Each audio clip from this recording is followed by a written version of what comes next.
যদি মদিনার সেই সময় থাকতাম যখন রাসূলুল্লাহকে রিসিভ করেছে মদিনার শিশু কিশোররা, যুবক বৃদ্ধারা, হ্যাঁ বৃদ্ধ বৃদ্ধা সকলেই ছিলেন, সকল মানুষ বের হয়ে যখন নবীর শানে বলেছে তালা আল বদরু আলাইনা মিন সানিয়াতিল ওয়াদাই, সেই সময় তো আমি উপস্থিত ছিলাম না।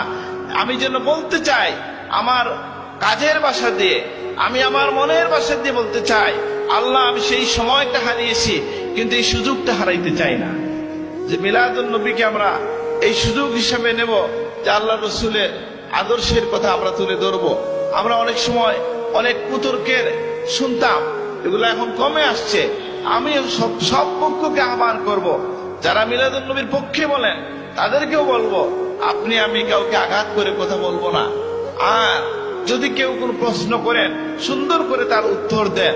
রাসূলুল্লাহ মুহাম্মদ প্রিয় নবী সাল্লাল্লাহু আলাইহি ওয়াসাল্লামের ভালোবাসা প্রকাশের জন্য, প্রিয় নবীর ভালোবাসাকে বিস্তারের জন্য, প্রিয় নবীর ভালোবাসাকে ধারণ করার জন্য যে কোনো বৈধ পন্থাতে আপনি এটা প্রকাশ করতে পারেন। আল্লাহ তাআলা তুমি কবুল করো, আমিন।